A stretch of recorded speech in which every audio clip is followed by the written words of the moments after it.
Hey everyone, a very good evening to all of you. सभी प्यारे students का warm welcome है।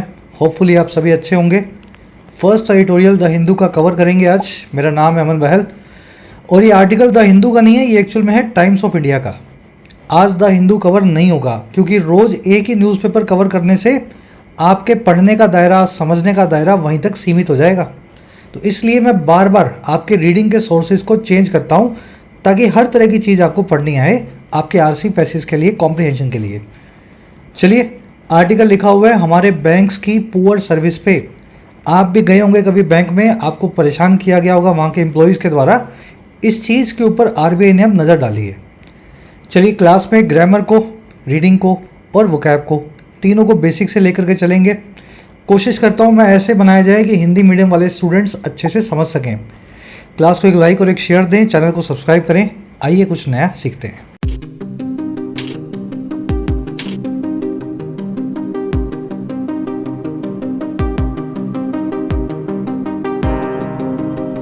कह रहा है जी, वेल सेड गवर्नर। ये GUV जो देख रहे हो ना आप, ये एक्चुअल में शॉर्ट फॉर्म है गवर्नर के लिए। स्पेलिंग तो इसकी GOV से बनती है, लेकिन शॉर्ट फॉर्म में GUV लिखा जाता है।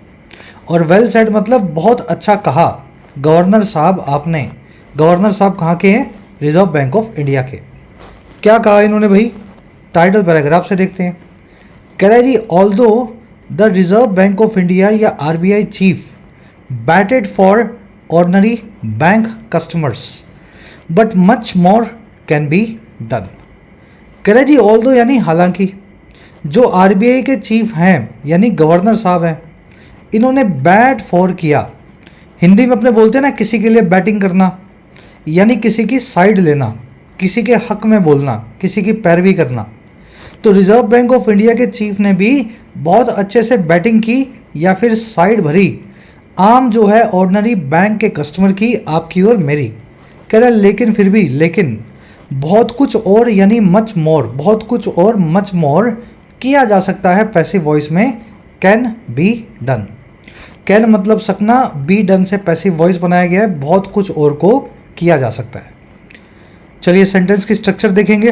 तोड़ के आपने इसको मीनिंग निकाल लिया।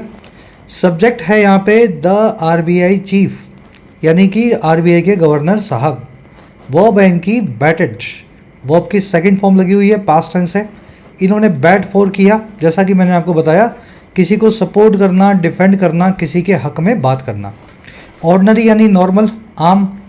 मच मोर जो है इसकी वर्ब है कैन बी डन। अब दो चीज़ें देखने वाली है सेंटेंस में। पहला कॉन्सेप्ट तो ये है, इंग्लिश में मोर नाम का वर्ड जहाँ भी मिले, चाहे तो ये नाउन बन के आया हो, जैसे इस केस में मोर मतलब और ज़्यादा, चाहे ये कंपैरेटिव डिग्री का पार्ट बन के आया हो, जैसे कि मोर इंटेलिजेंट यानी ज़्यादा इंटेलिजेंट कंपैरिजन में, जैसे कि मोर, मोर क्या लिखूं, कोई भी एडजेक्टिव लगा दो, ब्यूटीफुल यानी ज़्यादा सुंदर। चाहे तो मोर किसी एडजेक्टिव का पार्ट हो या फिर अकेले नाउन बन के आया हो। अगर मोर के ऊपर आपको एम्फसाइज करना है और जोर डालना है कोई एडवर्ब लगा के, और ज़्यादा, ज़्यादा इंटेलिजेंट नहीं, बहुत ज़्यादा इंटेलिजेंट, ज़्यादा सुंदर नहीं, बहुत ज़्यादा सुंदर, ज़्यादा नहीं करना, बहुत ज़्यादा करना है, much more can be done. तो मोर के आगे जब ज़्यादा वाली फीलिंग देनी हो और कोई एडवर्ब का इस्तेमाल करना हो तो लिख लो नोट्स में कहीं भी, या तो मच एडवर्ब यूज़ होती है या फार एडवर्ब यूज़ होती है। Much more can be done या फार मोर कैन बी डन। अब क्या यूज़ नहीं होता जो आपको एग्जाम से मिलेगा, क्वेश्चंस में, एरर्स में? वेरी यूज़ नहीं होता, सो यूज़ नहीं होता, अ लॉट यूज़ नहीं होता। A lot more can be done बोलने में ठीक है, वेरी मोर, सो मोर गलत है। टेक्निकली करेक्ट इंग्लिश में very more, so more, a lot more ऐसा ना लिखें, ठीक है। तो हमेशा कंपैरेटिव डिग्री जब भी बनाएगा मोर या नाउन बन के आएगा, इसके आगे आप मच या फार दो ही एडवर्ब्स का इस्तेमाल कर सकते हैं। तो ये तो था पहला कूल सा कॉन्सेप्ट, मेरे ख्याल से याद रहेगा आपको। अब दूसरा जो कॉन्सेप्ट है ना, मैं आपसे पूछ लेता हूँ, सेंटेंस में कोई एरर दिख रही है क्या आपको? याद रखना, ये दो एडवर्ब्स हैं, सॉरी कंजंक्शंस है इंग्लिश में, ऑल्दो और वाइल। दोनों बताती हैं विरोधाभास को, या फिर यूं कह दें कॉन्ट्रास्ट को। हालांकि ऐसा है, फिर भी ऐसा हुआ, हालांकि बादल नहीं थे फिर भी बारिश आ गई, और वाइल भी कुछ ऐसे ही बात करता है, जहाँ बाहर बादल आसमान साफ था फिर भी बारिश हो रही थी। ठीक है, इन दोनों कंजंक्शंस के साथ में आपको नया जो क्लोज आए उसमें बट का, येट का, किसी भी कंजंक्शन का इस्तेमाल नहीं करना है। हालांकि आरबीआई चीफ ने बैड फॉर किया, लेकिन और भी बहुत कुछ किया जा सकता है। तो लेकिन बोलने में आ गया हिंदी में, अंग्रेजी में बट का इस्तेमाल नहीं करना है। ये कंजंक्शंस अपने आप में ही कॉन्ट्रास्ट और विरोधाभास को ठीक से दिखा देती हैं। वाइल और ऑल्दो लगाने के बाद दूसरी कोई कंजंक्शंस का इस्तेमाल सेंटेंस में ना किया जाए। तो इस हिसाब से देखा जाए तो भाई साहब ये बट यहाँ पे गलत है, और इनफैक्ट ये आर्टिकल में लगा भी नहीं हुआ था, मैंने जानबूझ के लगाया। चलिए आगे बढ़ते हैं। ये दोनों कॉन्सेप्ट्स याद रखेंगे, आज के क्विज में पूछे हुए आपसे। अब मैं आपको दिखाता हूँ इस आर्टिकल की वोकैबुलरी। 4-5 मोटे मोटे वर्ड शुरू में एक साथ देख लो ताकि इसको स्मूथली पढ़ सको। साथ ही YT your English tutor app को भी जरूर से डाउनलोड करें। फर्स्ट कमेंट में ऐप का लिंक दिया गया है। एप्लीकेशन पे आपको मिलेंगे पेड कोर्सेज, प्रीमियम कोर्सेज, लेकिन नाम भर के प्रीमियम है। स्ट्रक्चर्ड वे के अंदर बहुत अफोर्डेबल फीस में आप अपने एग्जाम्स की प्रिपरेशन कर सकते हैं। जैसे राइटिंग का कोर्स 50 से 60 घंटे में आपको इंग्लिश में लिखना सिखाया जाता है। इस कोर्स के जरिए हजारों लोग बेनिफिट ले सकते हैं। You can also take the benefit of the writing course. Holi के मौके पे कूपन लगा लेना कलर्स, आपको मिनिमम प्राइस 470 रुपये के अंदर ये कोर्स अवेलेबल है ड्यूरिंग होली। इसी तरीके से आपको यूपीएससी का कोर्स मिलेगा। यूपीएससी और स्टेट सिविल सेवाओं के इंग्लिश के सेक्शन को इसमें बड़े अच्छे से कवर करवाया गया। फिर इसमें चाहे आंसर राइटिंग हो, ऐसे राइटिंग हो, या फिर वोकैब हो, सीसेट हो, every aspect of UPSC and state civil services is covered in the course. Again civil services course पे भी मिनिमम प्राइस का कूपन अभी लगा सकते हैं आप। फ्लाइंग कलर्स, इस कूपन का इस्तेमाल करें ड्यूरिंग होली। बैंकिंग एसएससी के कोर्सेज भी अवेलेबल हैं, जिसमें सभी एग्जाम्स बैंकिंग और एसएससी के सारे वैरायटी ऑफ क्वेश्चंस आपको सॉल्व करना सिखाया जाता है। ये दोनों प्रैक्टिस कोर्सेज हैं। You can take benefit of these courses as well. कोई भी क्वेरी हो, ये नंबर है टीम का, आप व्हाट्सएप पे बात कर सकते हैं टीम से। ऐप का लिंक आपको मिल जाएगा इन द फर्स्ट कमेंट। चलिए वोकैब शीट है, थोड़ा जूम इन करता हूँ। पहला एक फ्रेज है क्विड प्रो क्यो। क्विड प्रो क्यो बाहर का फ्रेज है, इंग्लिश से अलग लैंग्वेज का है, लैटिन का, ग्रीक का, जर्मन का। क्विड प्रो क्यो का मतलब होता है हिंदी में एक हाथ दे और एक हाथ ले। चाहे मेरे लिए कुछ काम आप कर दो, मैं आपके लिए कर दूंगा। इंग्लिश में इसके लिए एक ईडियम भी है, you scratch my back I scratch yours. आप मेरी पीठ खुजा दो, मैं आपकी खुजा दूंगा। ट्रेड ऑफ भी बोलते हैं इसको, लेन देन भी बोलते हैं। ये फ्रेज आप आर्टिकल में देखेंगे। The management have agreed to begin pay talks as a quid pro quo for suspension of the ongoing strike. जो मैनेजमेंट के लोग हैं वो अग्री हो गए हैं, इस बात पे सहमत है, राजी हो गए हैं कि वो शुरू करेंगे पे यानी कि तनख्वाह पे बातचीत को, वर्कर्स की मजदूरी पे बातचीत को। और कैसे? एक ट्रेड ऑफ की तरह या क्विड प्रो क्यो की तरह, अगर सस्पेंशन हो जाए चलती हुई इस हड़ताल का या स्ट्राइक का। तो मैनेजमेंट क्या बोल रही है, हम आपसे वेतन पे बातचीत बढ़ाते हैं, आगे बातचीत करते हैं, पहले आप स्ट्राइक बंद कर दो, एक हाथ दो और एक हाथ लो। तो ये होता है क्विड प्रो क्यो। आपने इस आर्टिकल में आज देखेंगे इस वर्ड को। अगला वर्ड है अपने पास वेंटेज। वेंटेज का मतलब होता है एडवांटेज। बहुत सारे ऐसे वर्ड्स हैं इंग्लिश में जिनके निक नेम आपको मिलेंगे। जैसे आपका बाहर नाम होगा, कोई भी नाम रख लो ना, अभिमन्यु प्रताप सिंह, घर पे आपको बोलते होंगे पप्पू, तो पप्पू आपका निक नेम है ना। वैसे ही अंग्रेजी में बहुत सारे ऐसे वर्ड्स हैं, जैसे कि वर्ड है एडवांटेज, उसको हम वेंटेज बोल देते हैं छोटा करके। फिर एक वर्ड है हमारे पास एप्लॉड, यानी किसी की प्रशंसा करना, उसको छोटा करके LAUD लॉर्ड बोल देते हैं। तो ये वर्ड्स आपको मैं लिस्ट एक दिन करवाऊंगा सारे 3-4 वर्ड्स की। एडवांटेज का छोटा पॉइंट है वेंटेज। एडवांटेज आप समझते हैं किसी फील्ड में, किसी एरिया में आपको कुछ है ना एज मिले, सामने वाले के ऊपर आपको कोई, समझ गए ना। एडवांटेज को हिंदी में समझ नहीं आ रहा क्या बताऊं मैं, वैसे कॉमन सा वर्ड है। अब ये एडवांटेज जो फ्रेज है ना, इसी से एक और फ्रेज बनता है वेंटेज पॉइंट। ये एक ऐसा पॉइंट होता है जहां से आप चीज़ों को साफ साफ देख सकते हैं। जैसे आप 100 मीटर 200 मीटर किसी माल पे खड़े हो जाएं, बिल्डिंग पे खड़े हो जाएं, वहाँ से आपको पूरे शहर का नज़ारा दिखेगा। सड़क पे अगर कोई एक्सीडेंट हो रहा है तो आप बड़े आसानी से देख पाएंगे किसकी गलती थी, लेकिन वो एक्सीडेंट आसपास के लोग शायद समझ ना पाए। तो क्योंकि आप ऊपर थे, वेंटेज पॉइंट पे थे, आपका नज़रिया बहुत बड़ा था, तो इस वजह से आपने पूरा हादसा देखा और समझ भी पाए कि किसकी गलती थी। तो ऐसी एडवांटेजियस पोजीशन को, सिचुएशन को, जो आपको एक अच्छा पॉइंट ऑफ व्यू दे, अंग्रेजी में बोलते हैं वेंटेज पॉइंट। ये बना है एडवांटेज से। From a concealed वेंटेज point he saw and recorded the entire incident. एक कंसील्ड वेंटेज पॉइंट से, वेंटेज पॉइंट मतलब ऐसा पॉइंट जहाँ से वो सब कुछ देख पा रहा था, कंसील्ड यानी छुपा हुआ, एक छुपे हुए वेंटेज पॉइंट से उसने देखा और रिकॉर्ड कर लिया पूरा का पूरा एक्सीडेंट। पर्सपेक्टिव भी बोल सकते हैं वेंटेज पॉइंट को, व्यू पॉइंट भी बोल सकते हैं। ये वर्ड आप आर्टिकल में वेंटेज देखेंगे। चलिए अगला वर्ड है गैमेट। अगर आपसे ये कहा जाए जो विजिबल लाइट है उसका स्पेक्ट्रम कैसा बनता है, तो उसका स्पेक्ट्रम कुछ ऐसा बनता है ना, विब ग्योर। भाई अच्छे से मुझे याद नहीं है, काफ़ी टाइम हो गया। विब से वॉयलेट, आर से रेड, ओ से ऑरेंज, वाई से येलो, जी से ग्रीन, बी से ब्लू। तो अगर आप प्रकाश को तोड़ेंगे तो उसका स्पेक्ट्रम बना देंगे 7 रंगों का सतरंगी। तो ये जो स्पेक्ट्रम है ना, ये विजिबल लाइट का गैमेट है। गैमेट का मतलब ये होता है एक ऐसी रेंज, एक एक्सटेंट जिसमें सब कुछ कवर होता हो। चलो मैं इसको यूज़ करके दिखाता हूँ गैमेट वर्ड को। The movie evoked a gamut of emotions from joy to sadness. Movie ने इवोक कर दिया, जगा दिया इमोशंस के या फिर भावों के गैमेट को, पूरी रेंज को। और इस रेंज में जॉय से लेकर के सैडनेस तक हर भाव, हर इमोशन हमें फील हुआ। गुस्सा भी आया, सैडनेस भी आई, मज़ा भी आया, खुशी भी मिली। तो एक पूरा गैमेट ऑफ इमोशंस जो है मूवी ने जगा दिया। तो इस तरह से इस एक्सटेंट को या रेंज को बोलते हैं गैमेट। चलिए ये वर्ड आप आर्टिकल में देखेंगे, विजिबल लाइट से कनेक्ट करके रखना, याद रहेगा। अगला वर्ड अपने पास फोर्ज। फोर्ज वर्ड के 3 मीनिंग्स हैं और तीनों यूज़ होते हैं 30-30%, समझ गए ना, बराबर तरीके से। फर्स्ट मीनिंग है फोर्ज का बहुत मेहनत और जतन लगा के किसी चीज़ को बनाना, खास करके किसी रिश्ते को, किसी डील को, दोस्ती को, संबंध को, समझ गए ना। दूसरा जो मीनिंग होता है फोर्ज का 400 BC करना, किसी के जाली कागजात बनाना। अगर आपने किसी के घर के कागजात जाली बना लिए हैं तो आपने फोर्ज किया है जो है कागज़ों को। तीसरा है फोर्ज का मीनिंग, ये पहले वाले से जुड़ा हुआ है, मार मार के किसी चीज़ को उस शेप में ढालना जो आप चाहते हैं। जैसे लोहार लोहे को मार के चम्मच बना देता है, कड़छी बना देता है, प्लेट बना देता है, तो वो फोर्ज करता है लोहे को। तो ये पहले वाले से कनेक्टेड ही है। यहाँ पे आप संबंध बना रहे हैं मेहनत करके, यहाँ पे आप चम्मच बर्तन बना रहे हैं मार के। चलिए अब दोनों मीनिंग्स आपको दिखा देता हूँ, तीनों यूज़ कैसे होंगे। New Delhi has forged alliances with all western major powers.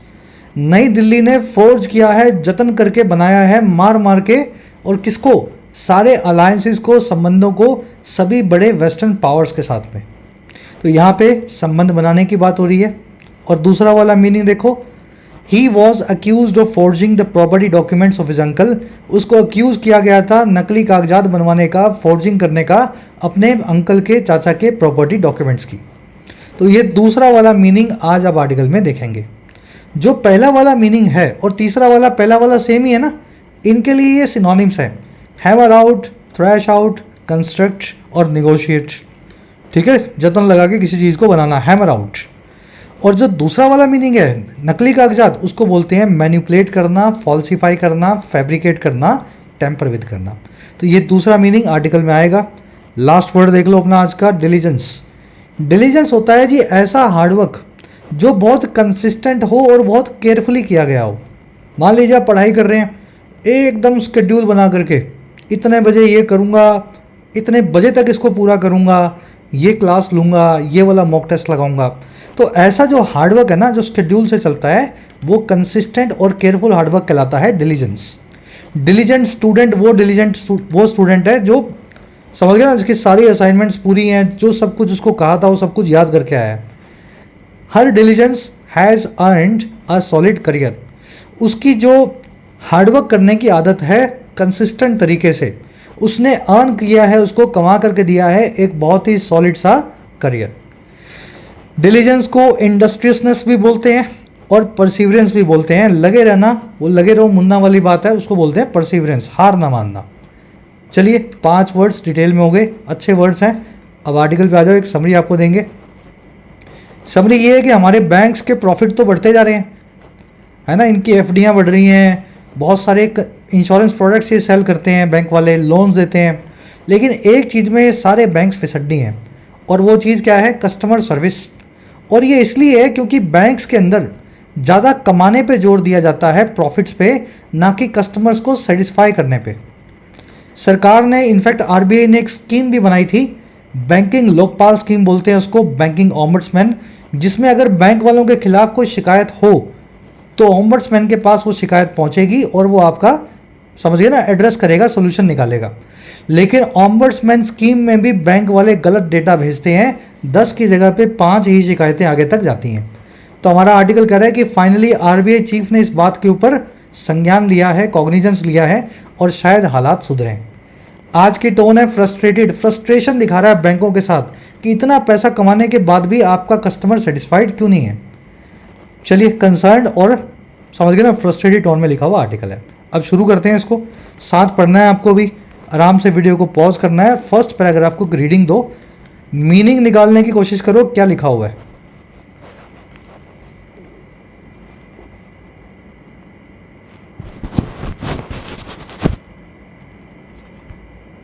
चलिए, कह रहे हैं Indian banks are awash in money. Bharat के जो बैंक्स हैं ना वो अवॉश हैं या फिर डूबे हुए हैं, किसी चीज़ में डूबे हुए होना, उस पानी से अवॉश होना है किसी भी चीज़ से, तो डूबे हुए हैं पैसे में, बहुत सारा पैसा इनके पास है, यदि पैसे की एकदम बारिश हो रही है इनके ऊपर, they are awash in money. कह रहा है जी इन 2023 दे हेल्ड 103 लाख करोड़ और 1.2 trillion dollars in FDs alone. कह रहा है अगर 2023 की माने तो ये सारे बैंक्स हेल्ड करते थे, अपने पास रखते थे लगभग 103 लाख करोड़, अगर डॉलर्स में गिने तो 1.2 ट्रिलियन डॉलर, भारत की जीडीपी के जितना। और कब, कहाँ पे, ये सिर्फ इनके पास एफडीज की फॉर्म में रखा हुआ था, इतना पैसा इनके पास रखा हुआ है। चलिए, दे आया है बैंक्स के लिए, वर्ब है इसकी हेल्ड, वर्ब की सेकंड फॉर्म लगी हुई है, होल्ड की सेकंड फॉर्म है हेल्ड, होल्ड करना यानी किसी चीज़ को अपने पास रखना। कह रहा है the small customer can seem too small from their vantage. अगर स्मॉल कस्टमर की बात की जाए, छोटे ग्राहक की, तो वो दिखाई दे सकता है बहुत ही छोटा इन बैंकों के एडवांटेजियस पोजीशन से या वेंटेज से। वेंटेज यानी ऐसा पॉइंट जहाँ पे आपको एडवांटेज मिली हुई है। आप करोड़ों अरबों के मालिक हो, इतना पैसा आपके पास रखा है, तो 500 रुपये कस्टमर के पास अगर किसी के पास होंगे तो वो तो बहुत छोटा हो गया आपके लिए। चलिए, स्मॉल कस्टमर सब्जेक्ट है, कैन सीम इसकी वर्ब है, वेंटेज आपने देख लिया, एडवांटेजियस पोजीशन। कह रहा है जी so kudos to RBI governor Sanjay Malhotra for speaking up for the little गाय।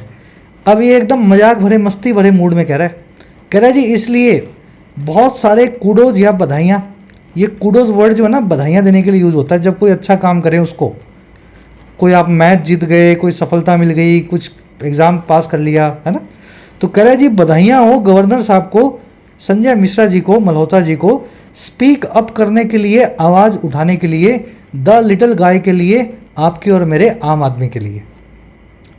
चलिए, कह रहे जी on Monday Malhotra rapped banks for poor customer service. कह रहे जी सोमवार को मल्होत्रा साहब जो थे उन्होंने लताड़ा रैप किया।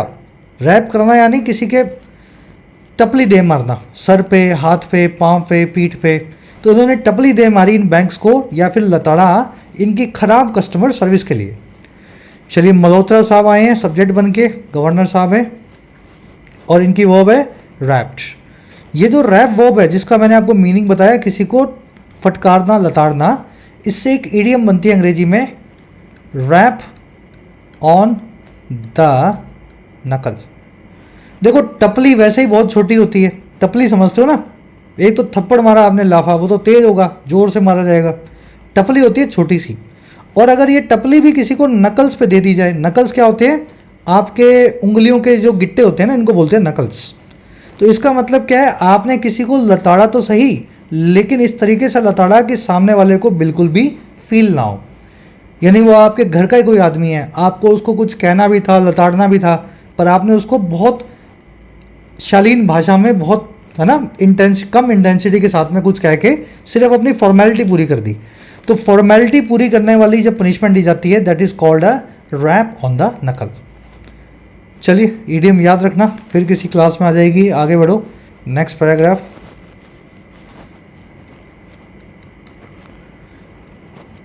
चलो खुद से पढ़ना है वीडियो को पॉज करके। अभी तक क्या हुआ कि खराब सर्विस थी और गवर्नर साहब ने डांटा। अब आगे बता रहा है, कह रहा है everybody's had taste of it but data shows the full extent of the rot. कह रहे जी हर आदमी ने रखा है या अनुभव किया है। हैव वर्ब के बहुत सारे मीनिंग है, किसी चीज़ को रखना, किसी चीज़ को खाना और या किसी चीज़ को एक्सपीरियंस करना। तो एवरीबडी, ये जो अपोस्ट्रोफी एस देख रहे हैं इसको बना देंगे हम हैज़, ठीक है ना। ये अपोस्ट्रोफी एस जो है इज हैज़ या वॉज बन जाता है, तो यहाँ पे हैज़ बनेगा और हैज़ हैड की स्ट्रक्चर बनी हुई है। हर आदमी ने अनुभव किया है, हैज़ हैड इस चीज़ का टेस्ट, इस चीज़ का अनुभव। कह रहा है लेकिन जो डेटा है वो ये दिखाता है, और क्या दिखाता है, पूरे एक्सटेंट को या लेवल को इस रोड का हमारे बैंकों में सड़न का। रोड होता है किसी चीज़ में सड़न आ जाए ना, जो चीज़ खराब हो जाए।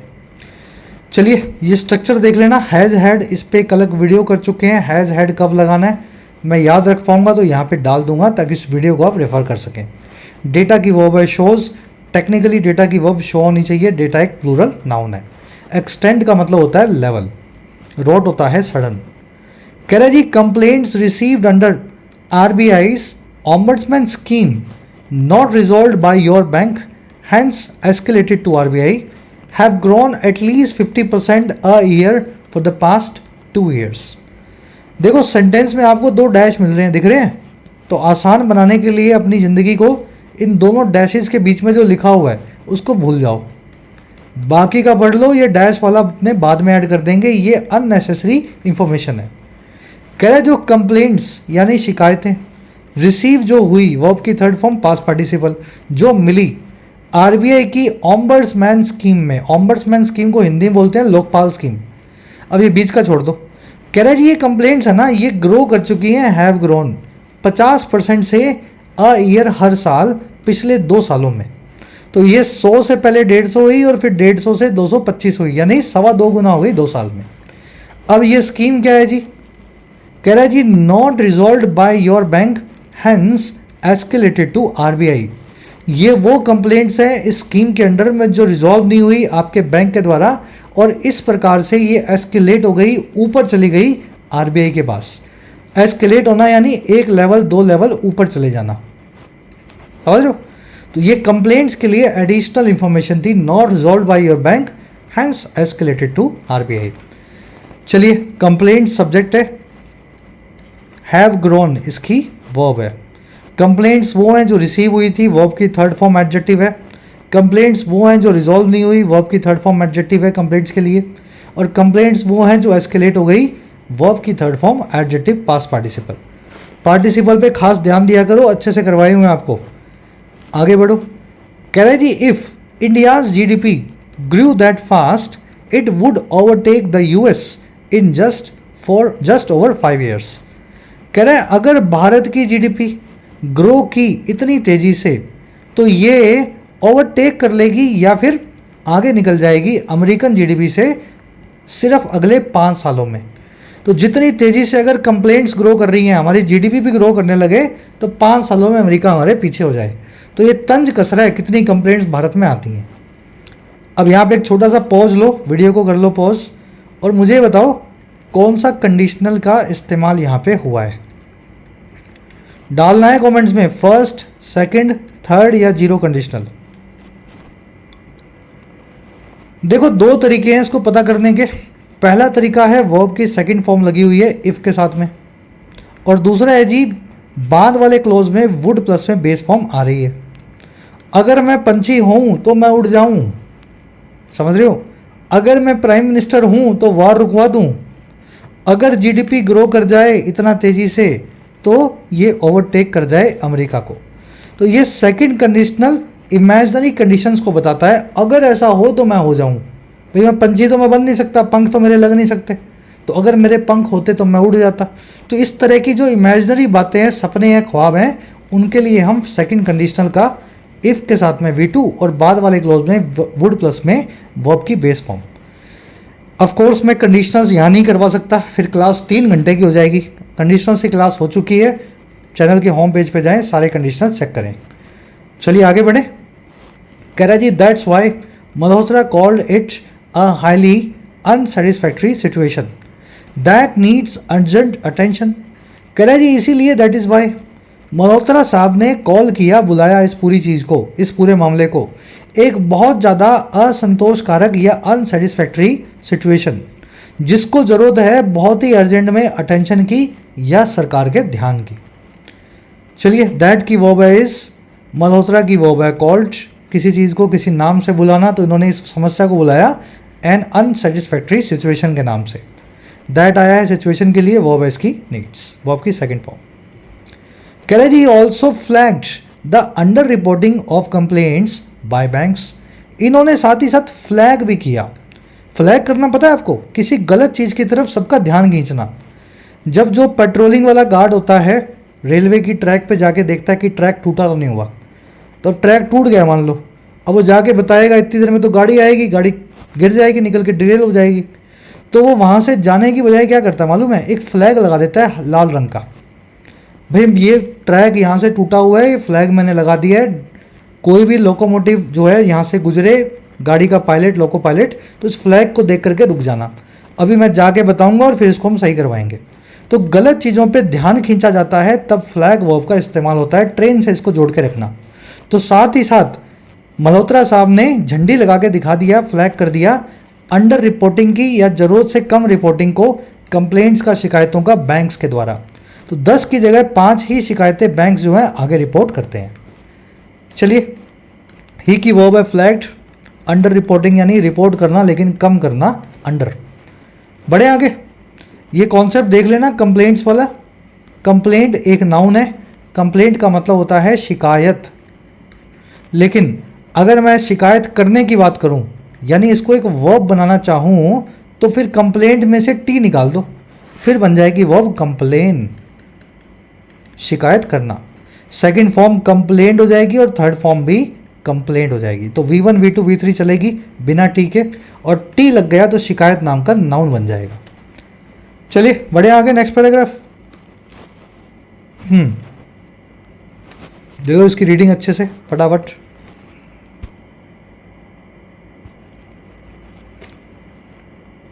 ऑलराइट, कह रहा है इन 2023-24 India's scheduled commercial banks together received over 1 crore complaints. कह रहे 2023 में भारत के जो scheduled कमर्शियल बैंक्स थे, ठीक है ना, ऐसे बैंक्स जो आरबीआई के बैंकिंग की लिस्ट में schedule जिनका बन चुका है, लिस्ट में जिनका नाम है, इन्होंने मिल करके रिसीव किया 1 करोड़ कंप्लेंट्स को, शिकायतों को। कह रहे जी but it turns out they were window dressing the data. कह रहे लेकिन ये निकल करके आया, इट टर्न आउट हुआ, टर्न आउट होना यानी निकल करके आना, रिवील होना। और क्या निकल करके आया कि ये सब के सब अपने डेटा को सजा रहे थे, विंडो ड्रेसिंग कर रहे थे। विंडो ड्रेसिंग समझते हैं, एक शोरूम है जिसमें कोई सामान नहीं है, सब बर्बाद है, अंदर सब टूटा फूटा है, लेकिन दुकानदार क्या है, ग्राहक को अंदर लाने के लिए विंडो पे कुछ अच्छा अच्छा लगा देगा, तो इसको बोलते हैं विंडो ड्रेसिंग। बाहर से अच्छी सजावट कर देना, अंदर चाहे कुछ भी ना हो। तो ये डेटा भी बहुत, जो खराब डेटा आता था कंप्लेंट्स का, उसकी विंडो ड्रेसिंग कर रहे थे। अब ये कैसे कर रहे थे, डैश लगा के पूरी बात बता रहे हैं। Many complaints were listed as request queries on disputes which is a regulatory violation. बहुत सारी जो शिकायतें थी उनको लिस्ट में डाला गया था या लिस्ट किया गया था, या तो एक रिक्वेस्ट के तौर पे, या एक सवाल के तौर पे, या एक डिस्प्यूट के तौर पे। और कह रहे हैं ये जो काम है ना, ये जो समझदारी है, होशियारी है, ये एक रेगुलेटरी वॉयलेशन है या फिर सरकार के रेगुलेशन का उल्लंघन है। आपने कंप्लेंट डाली कि मेरे से अच्छे से बात नहीं की, बदतमीजी की, है ना, आपके कैशियर ने, और उस कंप्लेंट को रिक्वेस्ट में डाल दिया, और रिक्वेस्ट में डाल दिया तो ऊपर ओम्बड्समैन तक गई नहीं, तो ऐसे ही ये डेटा को विंडो ड्रेसिंग कर रहे थे। चलिए, India scheduled commercial bank subject है, रिसीव्ड इनकी वर्ब है, इन्होंने रिसीव किया, वर्ब की सेकंड फॉर्म। कंप्लेंट टी लग गया तो नाउन, टी हट गया तो वर्ब। इट की वर्ब है टर्न आउट, टर्न आउट होना, निकल करके आना। दे आया है बैंक्स के लिए, दे की वर्ब है वर विंडो ड्रेसिंग। विंडो ड्रेस करना एक नाउन और एक वर्ब दोनों तरीके से यूज़ किया जा सकता है, ठीक है, यहाँ वर्ब बनाया गया इसको। मैनी कंप्लेंट्स की वर्ब है वर लिस्टेड, पैसिव वॉइस में बहुत सारी कंप्लेंट्स को लिस्ट किया गया था। चलिए, विच की वर्ब है इस, वायलेशन यानी उल्लंघन, इसको अंग्रेजी में ब्रीच भी बोलते हैं, ठीक है, उल्लंघन को। चलिए नेक्स्ट पैराग्राफ, कह रहा है in simpler terms Banking related complaints were mostly about forgery and wrong entry, but complexity has broadened the gamut of problems. कह रहा अगर आसान भाषा में बताए ना, सिंपलर टर्म्स में, तो बैंक से रिलेटेड जितनी भी शिकायतें हैं वो ज़्यादातर किस बारे में थी? या तो थी फोर्जरी के बारे में, जालसाजी के बारे में, और या थी गलत एंट्री के बारे में जो अक्सर बैंक वाले कर देते हैं। कह रहे लेकिन कॉम्प्लेक्सिटी जो है, पेचीदगी जो है इनकी, उन्होंने ब्रॉडन कर दिया है, बड़ा कर दिया है, फैला दिया है एक पूरे गैमेट को, स्पेक्ट्रम को, रेंज को, प्रॉब्लम्स की। समझ गए ना? तो कंप्लेंट्स ऐसी आती हैं बैंक में कि मेरे खाते में से पैसे निकाल लिए, मेरी पासबुक के अंदर अपने आप ही एंट्री आ रही है, मैंने तो पैसे निकाले नहीं। लेकिन उनको छुपाने से बहुत सारी समस्याएं खड़ी हो जाती हैं, गैमेट ऑफ प्रॉब्लम्स जो हैं इमर्ज होते हैं, ऐसा समझो। चलिए, बैंकिंग रिलेटेड कंप्लेंट सब्जेक्ट है, वर इनकी वर्ब है, कॉम्प्लेक्सिटी अगेन सब्जेक्ट है, कॉम्प्लेक्सिटी का मतलब होता है पेचीदगी, इसकी वर्ब है हैज़ ब्रॉडन्ड। गैमेट, रेंज, स्पेक्ट्रम, इस वर्ड को आप ऑलरेडी देख चुके हैं। बड़े नेक्स्ट पैराग्राफ पे चलिए, आराम से रीडिंग दो इसको एक।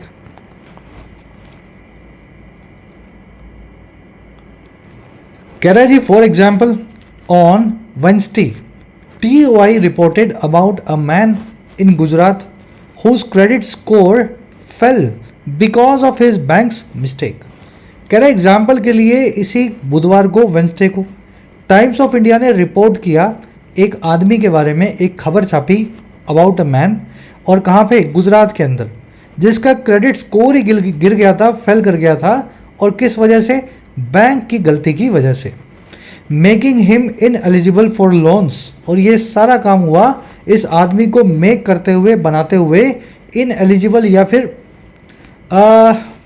अनडिजर्विंग, किसी काम के लिए आप एलिजिबल ही ना हो, उस काम की आप जो है बेसिक नेसेसिटीज़ पूरी ना करते हो, तो लोन्स के लिए इन एलिजिबल बन गए थे। कम स्कोर की वजह से इनको लोन नहीं मिल पा रहे थे। समझ गए? ये वर्ड समझते हो ना, एलिजिबल, इन एलिजिबल। जब आप 18 साल के होते हैं तो आप वोट करने के लिए एलिजिबल हो जाते हैं, जब आप 21 साल के होते हैं तो आप शादी करने के लिए एलिजिबल हो जाते हैं, और अगर आप इन एलिजिबल हैं तो आप उस चीज़ के लिए तैयार नहीं हैं। TOI की वर्ब है रिपोर्टेड, क्रेडिट स्कोर की वर्ब है फेल, और कुछ देखने वाला है नहीं। मेकिंग यहाँ पे प्रेजेंट पार्टिसिपल साइमल्टेनियस एक्शन है। जब क्रेडिट स्कोर गिरा तो वो बनाते हुए गिरा इस आदमी को इनएलिजिबल। कह रहे जी, bank branches mis selling investment schemes and other products like life insurance is another outreach. कह रहे बैंक की जो ब्रांचेज हैं जो मिस सेल करती हैं इन्वेस्टमेंट की स्कीम्स को और दूसरे प्रोडक्ट्स को, जैसे कि लाइफ इंश्योरेंस। मिस सेल करना यानी ऐसे आदमी को कोई चीज़ दे देना जिसकी उसको ज़रूरत ना हो, या जो वो अफोर्ड ना कर पाता हो, है ना। तो ऐसा काम भी ये बैंक वाले करते हैं। बस कैसे भी इनके पास आप पहुँचो, लोन लेने जाओ तो लाइफ इंश्योरेंस भी देने की कोशिश करेंगे आपको, जनरल इंश्योरेंस भी बेचेंगे। कह रहा है ये जो काम है ना, इनकी बदमाशी जो है, ये एक आउटरेज और अलग आउटरेज है, अलग टाइप का गुस्सा है ना। ये और जो है गुस्सा पैदा करने वाली चीज़ है आउटरेज। चलिए, बैंक ब्रांचेस की वर्ब है इस।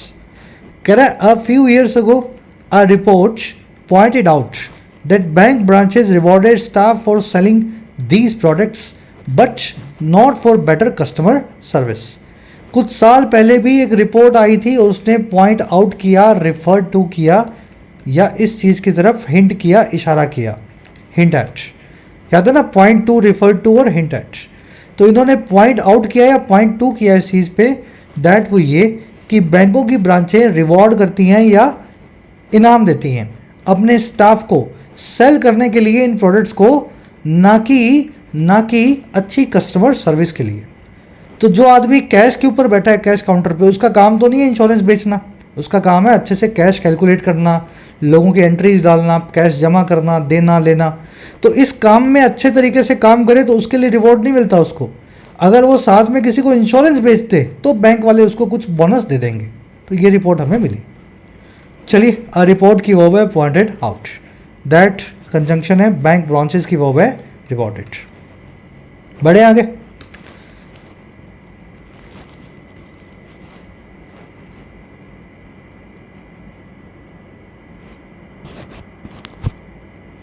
चलिए, कह रहा जी last year RBI raised concerns about gold loans.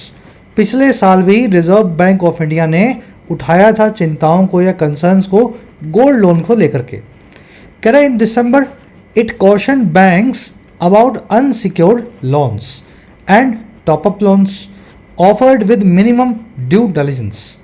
कह रहा जी दिसंबर के महीने में 2 महीने 3 महीने पहले इट ने यानी आरबीआई ने कॉशन किया या सावधान किया, चेताया बैंक्स को, और किस बारे में? अनसिक्योर्ड लोन्स के बारे में। ऐसे लोन जिसके पीछे कोई गारंटी नहीं होती, कोई ज़मीन के कागजात नहीं होते, बस पर्सनल लोन है, ईएमआई पे टीवी ले आए, कार ले आए। तो इसने चेताया बैंकों को कि ये सारे लोन्स देख करके दिया करो। और टॉपअप लोन्स क्या होते हैं? 2 लाख का लोन लिया हुआ, वो चुक नहीं रहा और 50,000 का ले आए बैंक से, है ना, तो ये टॉपअप कर दिया आपने। कह रहा है और जो ऑफर किए जाते हैं कम से कम ड्यू डिलिजेंस के साथ। डिलीजेंस आपको पता है केयरफुल तरीके से किया गया कोई काम, ड्यू का मतलब है जो ज़रूरी है। तो लोन देने से पहले बैंक वालों को केयरफुली स्टडी करना चाहिए कि ये आदमी चुका सकता है या नहीं चुका सकता, है ना। तो ड्यू डिलीजेंस के बिना या मिनिमम ड्यू डिलीजेंस से जो ये लोन दे रहे थे बैंक, इसके लिए आरबीआई ने इनको कॉशन किया। इट अगेन आरबीआई के लिए आया, सब्जेक्ट है यहाँ, है ना, और कॉशन इसकी वर्ब है, वर्ब की सेकंड फॉर्म। ड्यू डिलिजेंस आपने देख लिया, किसी काम को करने से पहले जो एहतियात बरतनी होती है उसको बोलते हैं ड्यू डिलिजेंस। कह रहे जी now Supreme Court has sought a CBI probe into another old problem, the nexus between banks and builders due to which lakhs of home buyers are paying EMIs without any hope of getting their house.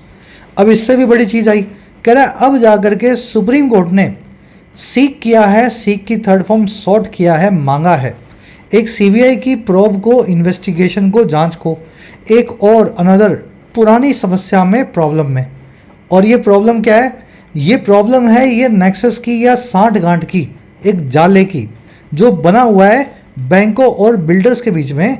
और कह रहे जिसकी वजह से due to विच लाखों जो home buyers हैं, घर खरीदने वाले लोग हैं, वो पे कर रहे हैं अपनी ईएमआईज को, मंथली किस्तों को, बिना किसी होप या आशा के गेट करने की या पा लेने की अपने घर को। तो काफ़ी लोगों के साथ हुआ था नॉर्थ इंडिया में, खासकर नोएडा, गुड़गांव, दिल्ली में, जहाँ लोगों ने घर बुक करवाए और बिल्डर ने आज तक घर बनाया ही नहीं, है ना, और बैंक वालों ने लोन भी दे दिया बिना घर बने, बिना उसकी फाउंडेशन बने। तो सुप्रीम कोर्ट ने सोचा है कि इस पुरानी समस्या में सीबीआई जांच करवाओ और बिल्डर और बैंक वालों के बीच का नेक्सस जो सांठ गांठ है उसको रिवील करो। सुप्रीम कोर्ट की वो है सॉट, टेक्निकली सुप्रीम कोर्ट के आगे द आना चाहिए। सीक की थर्ड फॉर्म सॉट होती है, सीक मतलब किसी चीज़ को मांगना, प्रोब यानी जांच या इन्वेस्टिगेशन, नेक्सस होती है सांठ गांठ, इसको कोल्यूजन भी बोलते हैं।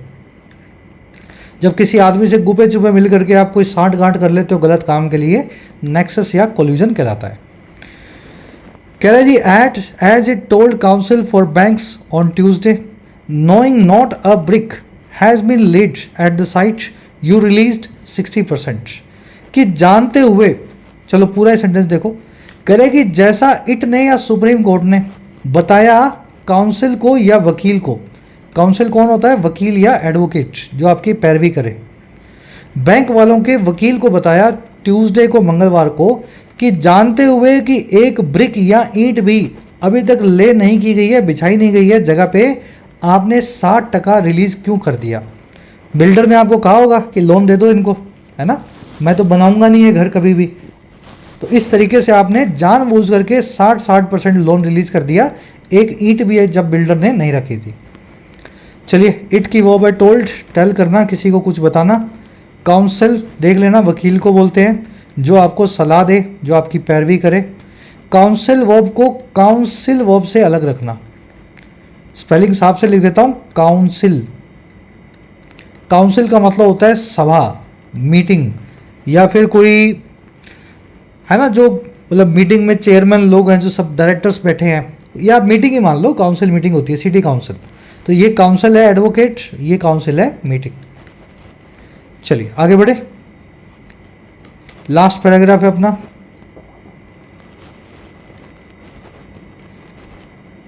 अब लास्ट में इसी समस्या को अच्छे से बता रहा है, कह रहा है how can this be without quid pro quo. कह रहा है जी ये हो भी कैसे सकता है कि 60% लोन बैंक वालों ने दे दिया जब तक एक ईंट भी नहीं रखी गई थी। कह रहे ये बिना क्विड प्रो क्यो के हो भी नहीं सकता। क्विड प्रो क्यो होता है एक हाथ दे दूसरे हाथ ले। Banks have much to answer and fix. Banks वालों के पास में बहुत कुछ है, मच है आंसर करने के लिए और फिक्स करने के लिए, सही करने के लिए। They should heed Malhotra's warning. इनको हीड करना चाहिए या सुन लेना चाहिए। हीड का मतलब होता है पे अटेंशन टू समथिंग, एक वर्ब है हीड, किसी की सुनवाई करना। तो बैंक वालों को भी सुन लेना चाहिए आरबीआई गवर्नर मल्होत्रा साहब की वार्निंग को। और वार्निंग क्या है? Left unresolved such issues can Erode customers confidence and tarnish the entire ecosystem. कह रहे जी छोड़ देने पे अनरिजॉल्व्ड, छोड़ देने पे बिना सोल्यूशन के ये सारे इश्यूज इरोड कर देंगे या खा जाएंगे जंग लगा के, और किसको? आम आदमी के भरोसे को बैंक्स में। और ये टार्निश भी कर देंगे, तार तार भी कर देंगे, चिथड़े भी कर देंगे पूरे बैंकिंग इकोसिस्टम के, पूरे एनवायरनमेंट के। तो ये इन्होंने वार्निंग इनको दी है। सच इश्यूज सब्जेक्ट है, कैन इरोड इसकी वर्ब है। इरोड करना, जैसा मैंने आपको बताया, लोहे में जब जंग लगती है ना तो लोहे को इरोड कर देती है वो। इस तरीके से किसी चीज़ को छोटे छोटे हिस्से करके खा जाना। तो ये इश्यूज जो है कस्टमर के कॉन्फिडेंस को खा जाएंगे। अनरिजॉल्व यहाँ पे एडजेक्टिव है, इश्यूज के लिए आया अगर ये अनरिजॉल्व रहे तो। टार्निश करना, तार तार करना, डिस्ट्रॉय करना, किसी चीज़ को क्रश करना। ठीक है, तार तार करना तो आप समझते ही हैं। इकोसिस्टम होता है पूरा एनवायरनमेंट। चलिए रैप अप करेंगे फटाफट से क्लास को। बहुत इजी था आर्टिकल पढ़ने में। एक आपको दे देते हैं रिवीजन। बैट करना, किसी की तरफ से बैटिंग करना या उसको डिफेंड करना। अवॉश होना, किसी चीज़ से भरा हुआ होना। तर होना, हिंदी बोलते हैं तर होना। आप पैसे से तर रहे हैं तो आप यू आर अवॉश इन या विद मनी। क्विड प्रो क्यो एक फॉरेन फ्रेज है, एक हाथ दे एक हाथ ले। इरोड करना, जंग लगा के किसी चीज़ को खा जाना, डिस्ट्रॉय कर देना। एस्केलेट करना, किसी चीज़ को ऊपर उठाना, एक लेवल दो लेवल ऊपर ले जाना। ओवरटेक करना, किसी के आगे निकल जाना। वेंटेज या एडवांटेज एक ही बात है। वेंटेज पोजीशन वो पोजीशन है जहाँ से आप सब कुछ अच्छे से देख पा रहे हैं। रैप यानी एक थोड़ी सी लताड़ या झिड़प, है ना। रैप ऑन द नकल मतलब ऐसी पनिशमेंट जो सिर्फ दिखाने के लिए है। फिर अगला वर्ड है अपने पास फोर्जरी, है ना। 400 BC, किसी के कागजात गलत बन जाएं। गैमुट होता है पूरा स्पेक्ट्रम, जैसे विजिबल लाइट का मैंने आपको बताया था विप ग्योर से, है ना, रेंज। नेक्सस होता है सीक्रेट कोल्यूजन या साठगांठ। ड्यू डिलिजेंस होती है वो वाली सावधानी कोताही जो आपको काम करने से पहले बरतनी चाहिए। आउटरेज होता है गुस्सा, बहुत एक्सट्रीम एंगर आपका आउटरेज है।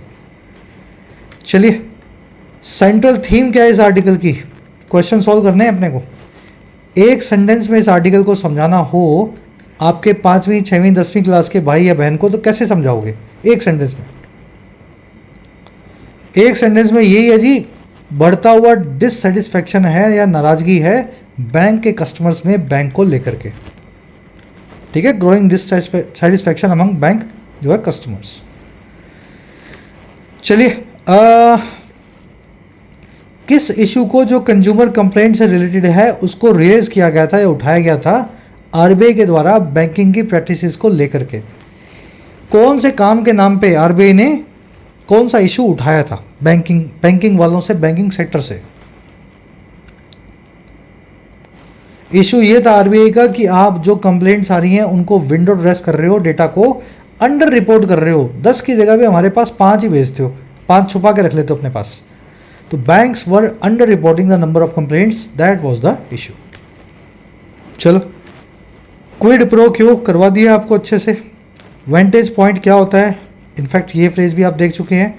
हैमर आउट करना, फोर्ज से रिलेटेड वर्ड है, करवाया था आपको आर्टिकल में, वो कैप शीट को चेक कर लेना। Hammer out. परसिवरेंस का सिनोनिम पूछा है, डिलीजेंस होता है, गैमुट होता है, फैब्रिकेट या ट्रेड ऑफ। लास्ट में 3 एरर्स मिलेंगी, पहली मिलेंगी इस वर्ड की वजह से, दूसरी मिल सकती है इसके आसपास, और तीसरी ज़रूर मिलेगी इस वर्ड की वजह से। फर्स्ट कमेंट में आंसर्स डाल दिए हैं रोज़ की तरह। आउट ऑफ 10 कितने मार्क्स मिले बताना, 2 मिले, 5 मिले, 8 मिले, बिंदास लिखा करो कमेंट्स में। क्लास कैसी लगी आज की, पूरा अपना क्लास देखने के बाद में फीडबैक दे दिया करो। सर पीडी पूरा देखा और इंटरेस्टिंग लगा या पीडीआई, डाल दिया करो। ये आपके कोड वर्ड्स हैं बातचीत करने के। चलिए अंटिल देन अगली क्लास में आपसे मुलाकात होगी। Signing out. और हाँ, ऐप को जरूर डाउनलोड कर लें। कमेंट सेक्शन में ऐप का लिंक दिया गया है। जो भी कोर्स आपकी नीड है, अफोर्डेबल प्राइस में आप अपने एग्जाम को प्रिपेयर कर सकते हैं, एसएससी, बैंकिंग, यूपीएससी या स्टेट पीएससी एग्जाम को। ये टीम का नंबर है, इस पर व्हाट्सएप करके आप टीम से बात भी कर सकते हैं अगर आपकी कुछ क्वेरीज हो।